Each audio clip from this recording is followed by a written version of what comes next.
Si opresión de pobres y perversión de derecho y de justicia vieres en la provincia, no te maravilles de ello, porque sobre lo alto vigila otro más alto, y uno más alto está sobre ellos.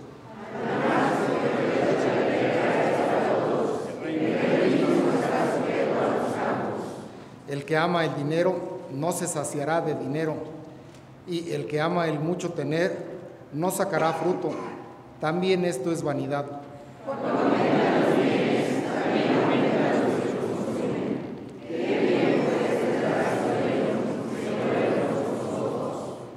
Dulce es el dueño del trabajador, coma mucho, coma poco, pero al rico no le deja dormir la abundancia.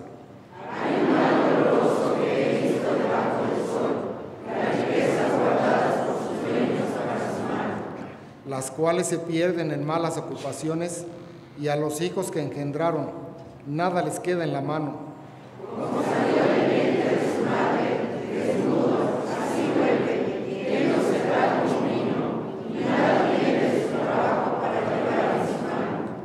Este también es un gran mal, que como vino, así haya de volver, y de qué le aprovechó trabajar en vano.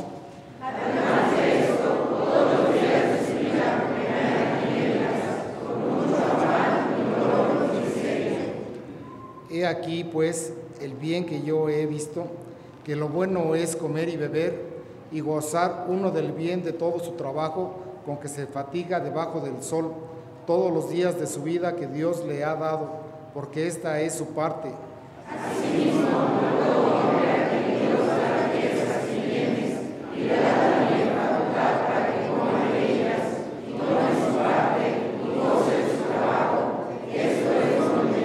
Todos, porque no se acordará mucho de los días de su vida, pues Dios le llenará de alegría el corazón.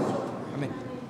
Y vamos a leer los versículos 19 al 24, pero les voy a proponer que la primera parte del 19 al 21 lo lean los padres.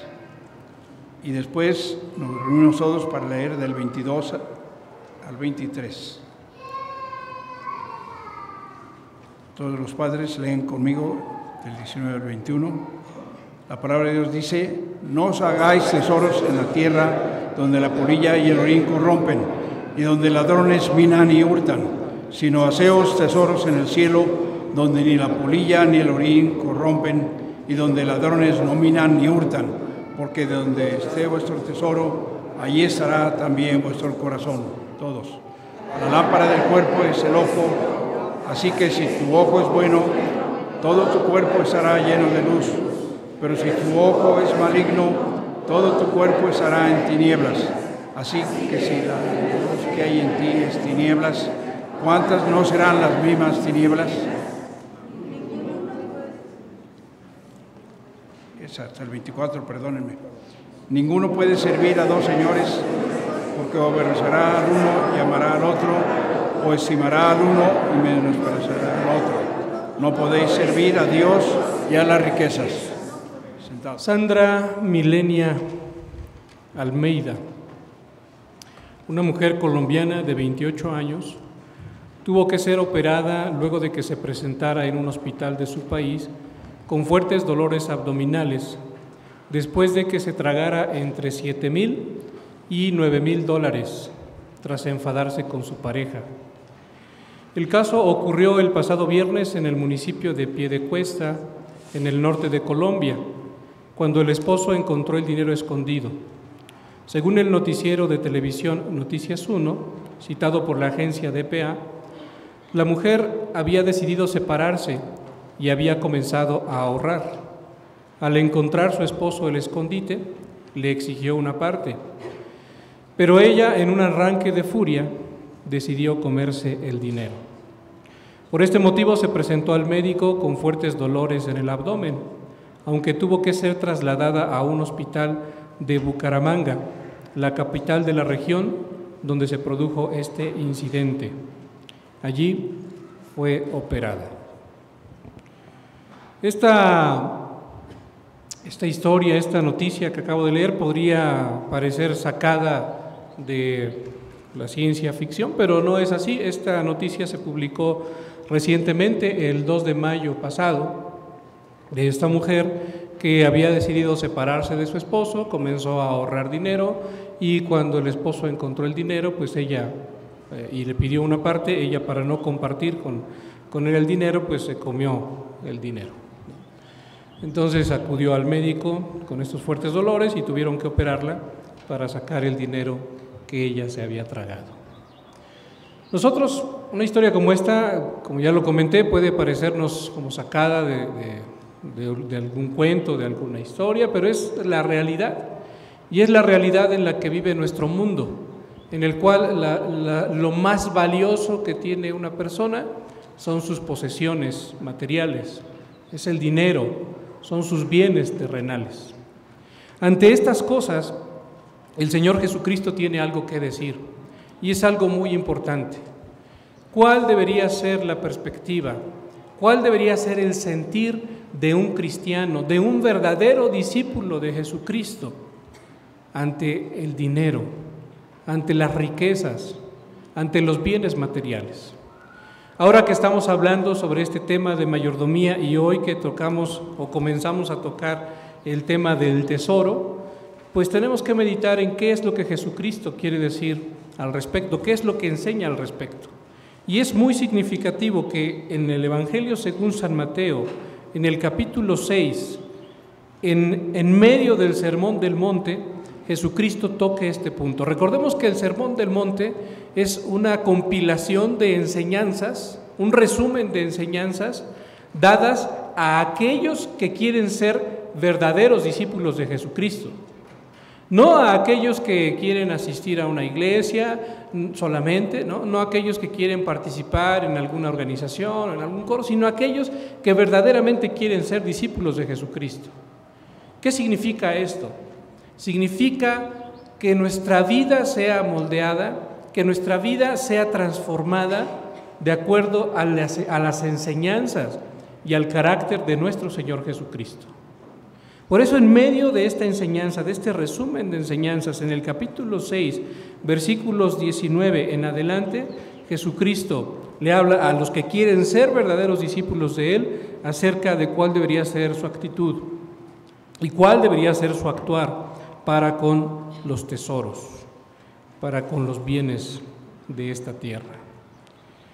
El Señor Jesucristo lo dice de esta manera, versículos 19 y 20.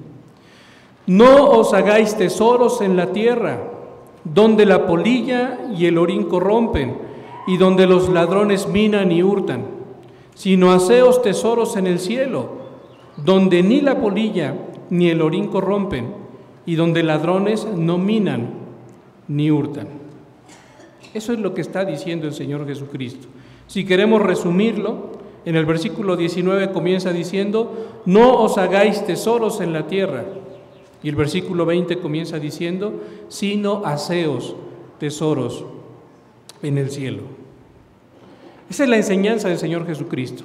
Por un lado nos está diciendo algo que no deberíamos hacer y por otro lado nos está diciendo algo que sí deberíamos hacer. En un sentido negativo nos está prohibiendo a los que somos verdaderos discípulos de Él que hagamos algo, pero también nos está exhortando a que hagamos otra cosa. ¿Qué es lo que el Señor Jesucristo está diciendo que no deberíamos hacer quienes somos sus discípulos? No deberíamos hacernos tesoros en la tierra. ¿Pero qué es un tesoro? Alguien podría considerar que un tesoro simplemente es algo muy valioso, y es cierto, el tesoro implica que es algo de valor, pero la palabra que se utiliza en el idioma original y de la cual deriva nuestra palabra que utilizamos como tesoro es un poco más profunda. No tiene tanto que ver con el valor de las cosas, sino con la acumulación de cosas valiosas. El diccionario de la Real Academia Española lo define de la siguiente manera. Ellos toman la palabra griega que utiliza Jesucristo aquí y también toman la palabra del latín que deriva, que al mismo tiempo viene de la palabra griega, y ellos sacan esta definición. Voy a leer dos acepciones del diccionario de la Real Academia Española, que nos sirve mucho para comprender qué es lo que realmente significa tesoro. Dice así la primera acepción que encontramos en este diccionario: tesoro es la cantidad de dinero, valores u objetos preciosos reunida y guardada. Y en otra de sus acepciones dice: persona o cosa o conjunto o suma de cosas de mucho precio o muy dignas de estimación. Sí, son cosas de valor, pero no son solamente cosas de valor que se tienen, que se poseen y ya, sino que se guardan, que se acumulan y que se tratan de poner en resguardo, precisamente por el valor que tienen o que se les ha asignado o que se les ha dado. Pero tiene que ver con un tesoro tiene que ver con ese deseo de acumular, de juntar algunas cosas, algunos bienes para mi propio beneficio. Eso es lo que está diciendo el Señor Jesucristo. Lo que nos está llamando a no hacer, a dejar de lado, a abandonar como discípulos suyos, es que dejemos de hacer tesoros aquí en la tierra, que dejemos de acumular bienes materiales que sirvan solamente para mí, como con un interés egoísta, a veces de solamente acumular por acumular. Cuando tratamos este punto, es necesario hacer algunas aclaraciones, porque quizá alguien podría decir: pastor, pero es que yo estoy ahorrando para mi futuro, para mi retiro, para poder dejar algo a mis hijos. ¿Eso está mal? Pues no, en realidad eso no está mal, porque la palabra de Dios lo enseña de diferentes maneras. Podemos recordar, por ejemplo, lo que dice Proverbios capítulo 6 acerca de la hormiga, ¿no? Dice aquel pasaje: ve a la hormiga, oh perezoso, mira sus caminos y sé sabio, la cual no teniendo capitán, ni gobernador, ni señor, prepara en el verano su comida y recoge en el tiempo de la siega su mantenimiento. El escritor de Proverbios nos está exhortando a prever para el futuro, en que seamos sabios y podamos hacer algún tipo de ahorro pensando en lo que pudiera suceder más adelante. También recordemos, por ejemplo, el caso de José. ¿Recuerdan ustedes que Dios lo llevó hasta lo más alto del gobierno egipcio? ¿Y de qué manera lo llevó? ¿Recuerdan ustedes que el faraón había tenido un sueño donde aparecían 7 vacas gordas y después 7 vacas flacas? Y Dios le dio la sabiduría a José para interpretar ese sueño.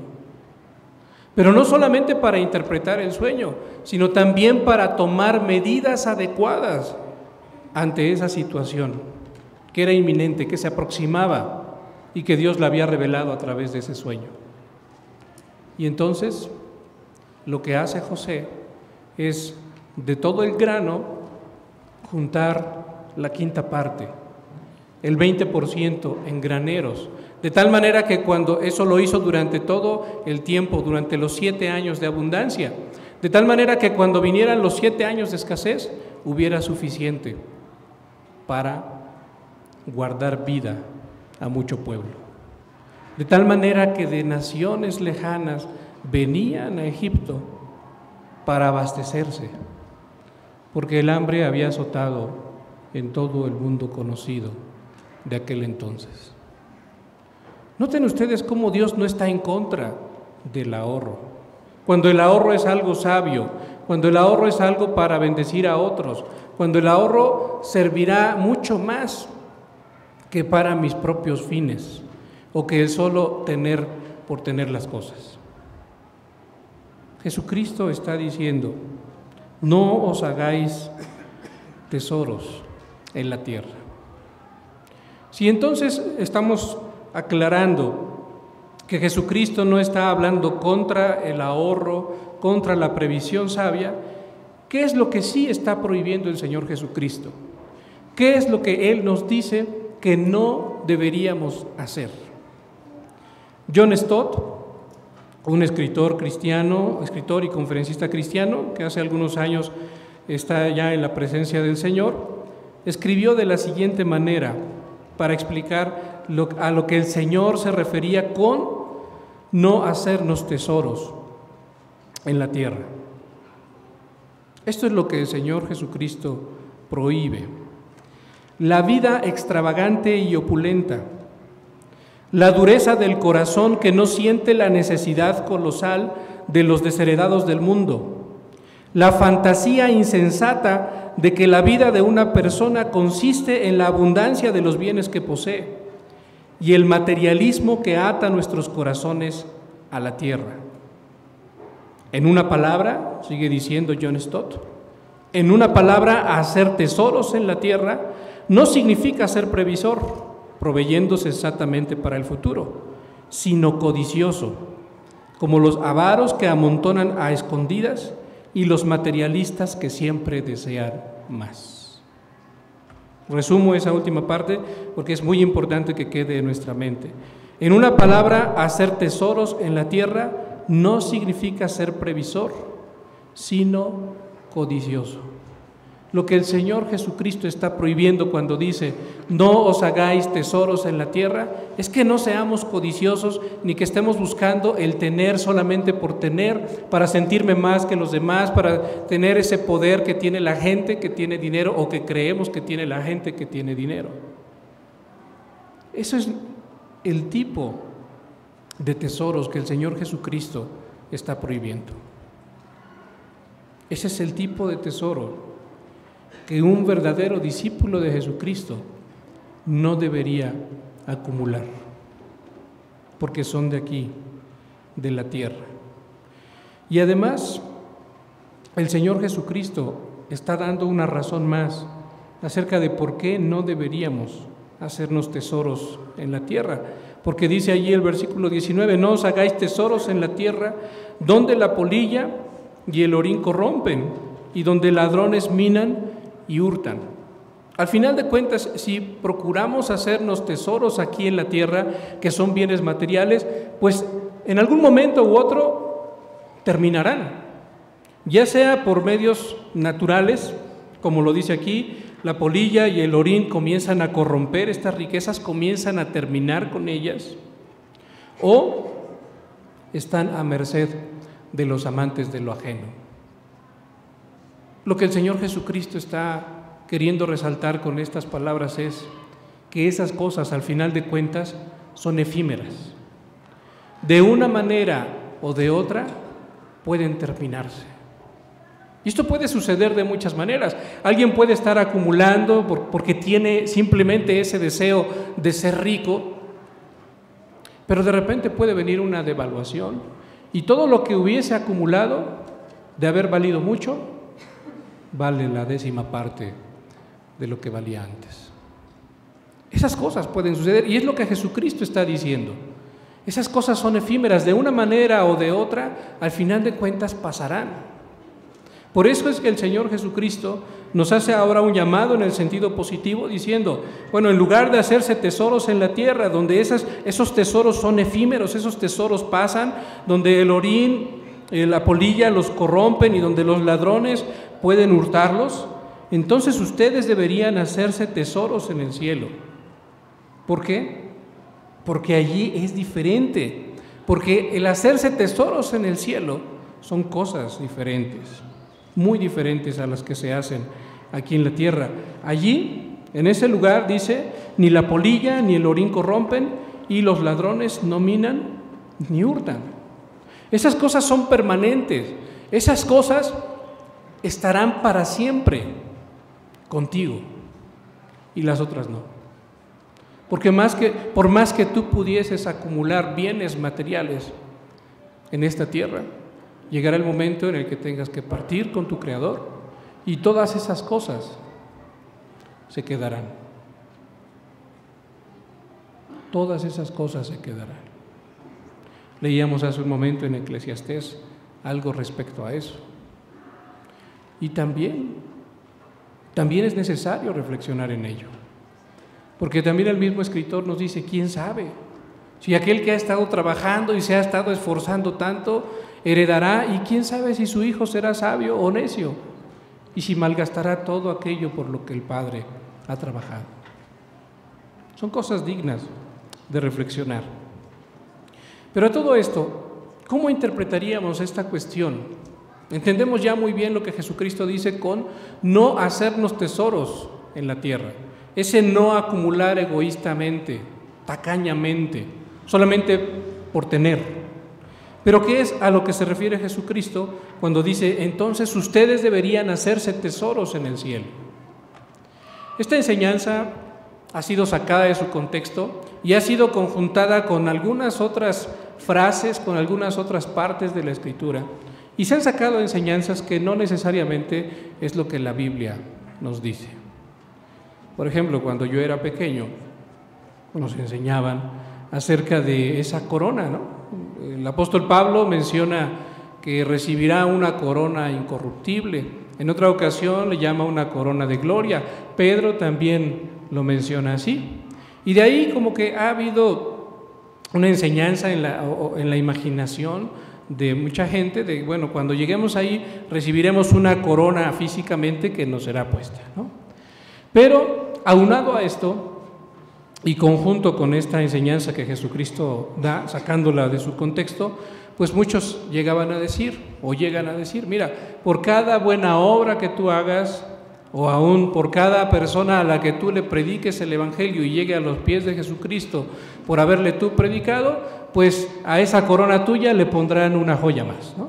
Le pondrán un rubí, o le pondrán una perla, o le pondrán un diamante, o algo más, ¿no? Entonces, pues mejor échale ganas aquí para que cuando tú llegues allá tu corona esté repleta de joyas. Pero eso no es lo que la Biblia enseña. Porque si nosotros enseñáramos eso, sería más o menos el mismo sentido, ¿no? Acumular bienes materiales, hacernos tesoros terrenales, que quizá nos serían entregados allá en el cielo, pero el sentido sería el mismo. Acumular por acumular, tener por tener. Así que el Señor Jesucristo se refiere a otra cosa con esta cuestión de tesoros, de hacernos tesoros en el cielo. ¿Cómo podemos interpretar entonces esto? Si no es una cuestión de irle poniendo joyas a nuestra corona, ¿qué es? ¿Qué significa? De la manera más simple posible podemos compararlo con lo que hemos dicho ya acerca de los bienes terrenales, de los bienes materiales. Si aquellos tesoros que se acumulan aquí en la tierra tienen que ver con casas, con joyas, con terrenos, con automóviles, con cosas terrenales que al final de cuentas pueden irse deteriorando o pueden perderse completamente de un momento a otro, entendemos que entonces los tesoros en el cielo se refiere precisamente a cosas celestiales. Si uno se refería a cosas terrenales, esto se refiere a cosas espirituales. ¿Y cuáles son los tesoros espirituales? ¿Cuáles son las posesiones espirituales que podemos adquirir? No es una casa, aunque el Señor Jesucristo nos está preparando un lugar. No es una corona llena de joyas. Es algo que está mucho más a nuestro alcance y en este momento. Pensemos solo en algunos ejemplos. El fruto del Espíritu. ¿Es algo espiritual? Por supuesto. Y se nos enseña allí que la fe, la bondad, el amor, la mansedumbre, la templanza, etcétera. Esas cosas son los bienes espirituales que nosotros deberíamos estar acumulando. Y sin ir más lejos, si nosotros vamos a donde comienza el Sermón del Monte, cuando empezamos a ver estas bienaventuranzas, vemos allí que el Señor Jesucristo está hablando acerca de ser pobres espirituales, bienaventurados los pobres en espíritu, bienaventurados los que lloran, bienaventurados los mansos, bienaventurados los que tienen hambre y sed de justicia, bienaventurados los misericordiosos. Todas estas cosas son bienes espirituales que nosotros como cristianos deberíamos estar pensando en adquirir y sí, acumular, atesorar. Ciertamente uno podría decir, bueno, pero eso también sigue siendo egoísta, ¿no, hermano? ¿No sigue siendo egoísta el adquirir estos bienes espirituales para mi propio beneficio? Pues no, porque estos bienes espirituales que sí los atesoro y que principalmente o inicialmente son para mí, terminan reflejándose también en mi vida, en mi conducta y comienzan a bendecir también a otros. Entonces el llamado del Señor Jesucristo es muy claro. No os hagáis tesoros en la tierra, no acumulen cosas aquí en la tierra, esos bienes terrenales, porque al final de cuentas la polilla y el orín los van a corromper o los ladrones los pueden hurtar. Más bien deberían hacerse tesoros en el cielo, buscar esas cosas espirituales, donde la polilla ni el orín corrompen y donde ladrones no minan ni hurtan. Si tú tienes esas cosas, si tú acumulas esas cosas para ti y te apropias de ellas, nadie te las podrá quitar. Nada podrá terminar con ellas, porque son cosas espirituales. Pero el Señor Jesucristo sigue hablando y sigue diciéndole a los que quieren ser sus discípulos, bueno, no hagas tesoros en la tierra, más bien deberías buscar hacer esos tesoros en el cielo. Pero dice el versículo 21, porque donde esté vuestro tesoro, allí estará también vuestro corazón.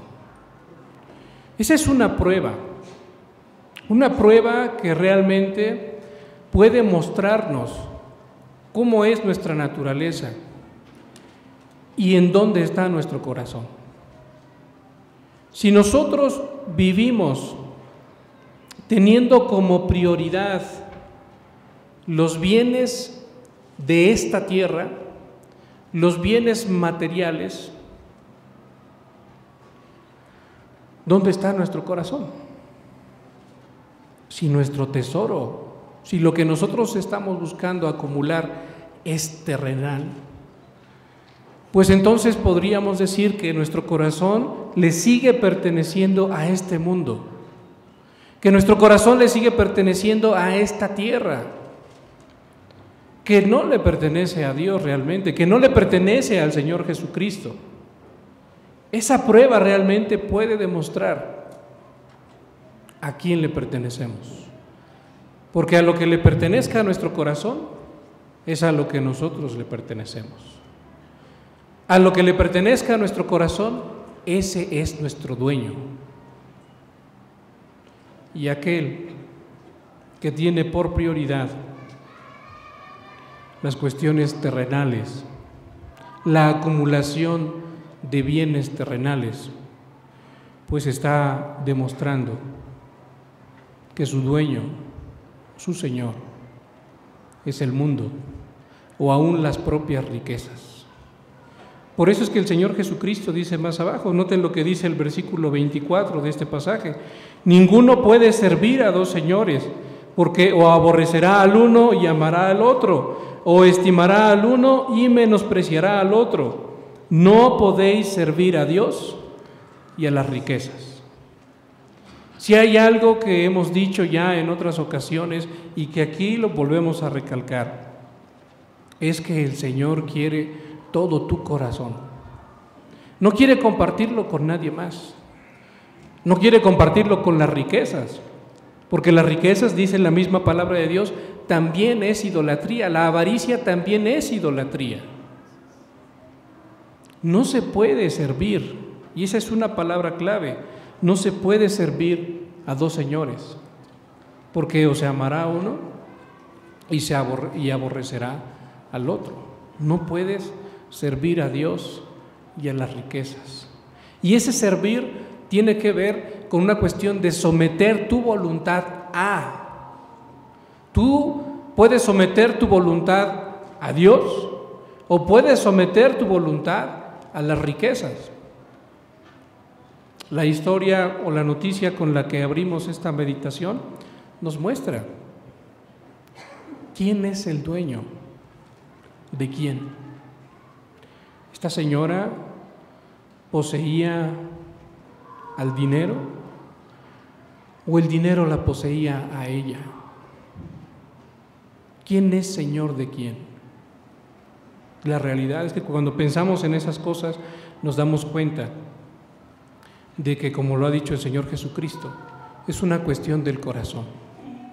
Donde esté tu tesoro, allí estará también tu corazón.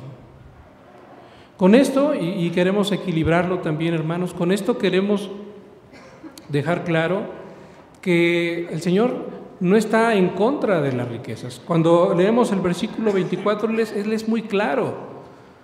Él está diciendo que no se puede servir a Dios y a las riquezas. No es que esté mal realmente tener posesiones materiales, pero sí el tener posesiones materiales conlleva muchos peligros espirituales, y especialmente para los más débiles, que pueden dejarse llevar por esas posesiones y abandonar a su Señor, abandonar los caminos del Señor Jesucristo. Recuerden ustedes dos historias. La primera la predicábamos a fines del año pasado, donde hablábamos acerca de este joven que tiene muchas riquezas, que tiene muchas cosas y que le son un obstáculo para entregar su vida completamente, para entregar su corazón al Señor Jesucristo. De tal manera que cuando el Señor Jesucristo le dice, la pregunta de este hombre, recuerden, había sido: ¿qué debo hacer? ¿Qué tengo que hacer para ser salvo? Y el Señor Jesucristo le da una serie de instrucciones que al final se pueden resumir en: me necesitas a mí, porque le dice: anda, ve todo lo que tienes, dalo a los pobres, entonces tendrás tesoro en el cielo, y después de eso ven y sígueme. Lo que Jesús le está diciendo es: deshazte de todas tus posesiones materiales y después ven y sígueme. Recordemos que el Señor Jesucristo le estaba diciendo eso a este hombre, porque el Señor Jesucristo sabía que las riquezas de este hombre eran un obstáculo, un impedimento para que pudiese seguir realmente a Jesús. Por eso es que el Señor Jesucristo le ordena, le manda deshacerse de ellas. No sucedió así con otro hombre rico. ¿Se acuerdan de Zaqueo? Un jefe de los publicanos, un hombre rico, un principal en su sociedad. El Señor Jesucristo le pidió que se deshiciera de sus bienes. La realidad es que no. Pero cuando el Señor Jesucristo entra a la casa de Zaqueo, Zaqueo llega con todos sus bienes y le dice al Señor Jesucristo: mira, aquí está la mitad de mis bienes, esta mitad de mis bienes se la doy a los pobres, y si en algo he defraudado a alguien, le devuelvo 4 veces más.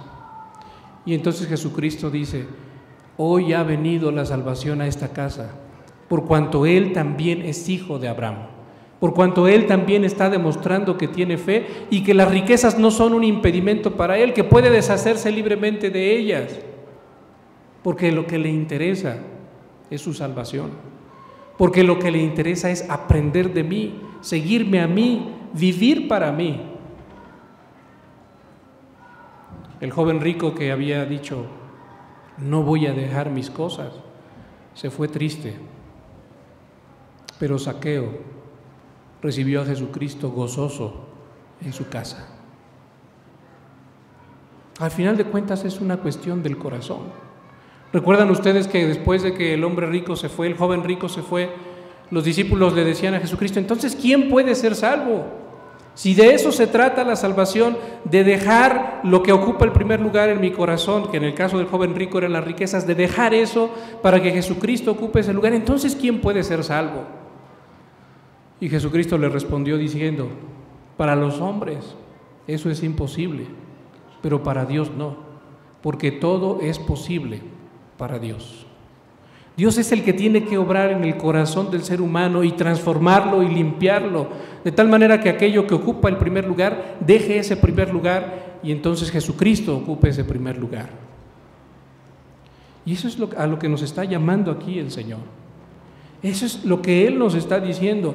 Entonces no deberías estarte haciendo tesoros en la tierra, sino más bien estarte haciendo tesoros en el cielo. No deberías estar buscando servir a dos señores, porque hay quienes quieren tener los pies en ambos terrenos, ¿no? Diciendo, bueno, puedo servir a las riquezas, puedo acumular riquezas, vivir para ellas y al mismo tiempo servir a Jesucristo. Pero Él nos deja ver una cosa que es clara. Llegará el momento en el que amarás a uno y aborrecerás al otro. Puedes vivir algún tiempo de tu vida pensando en que estás guardando el equilibrio, pero en algún momento se revelará realmente a qué es, a lo que sirves, qué es lo que más amas. En algún momento eso se verá. Dios no está en contra de la riqueza. De hecho, la Escritura nos deja ver que Él es el que da la riqueza y que Él distribuye como Él quiere.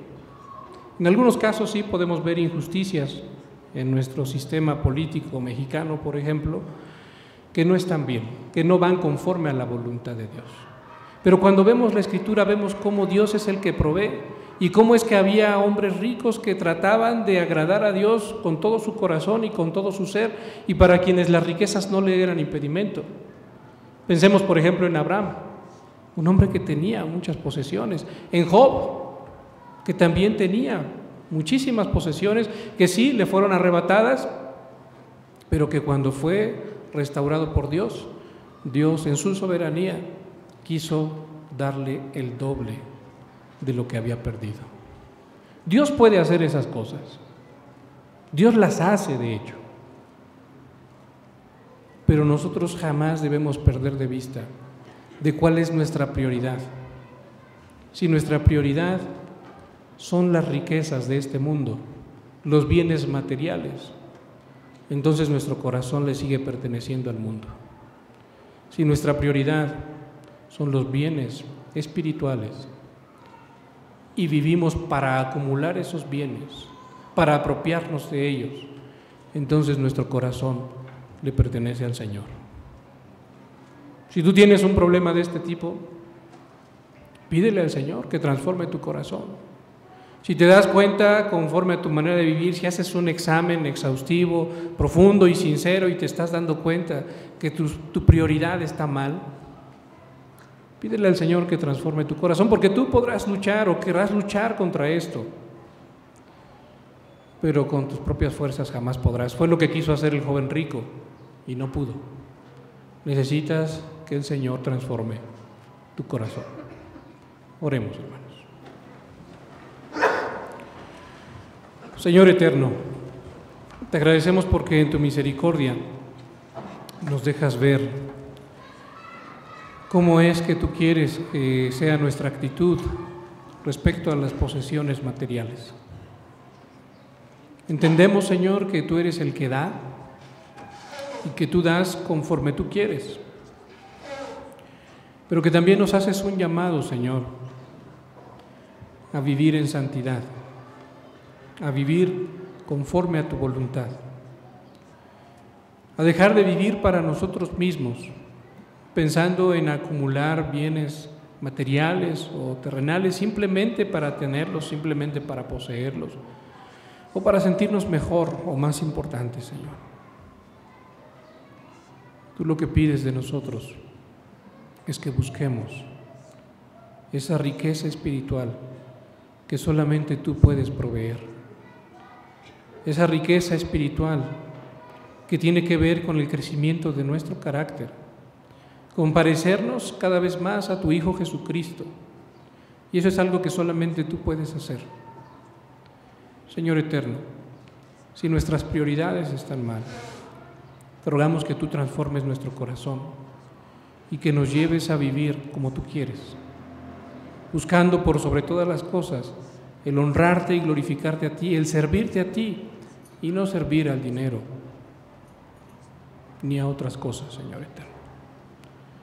Te lo suplicamos, te lo rogamos, en Cristo Jesús nuestro Salvador.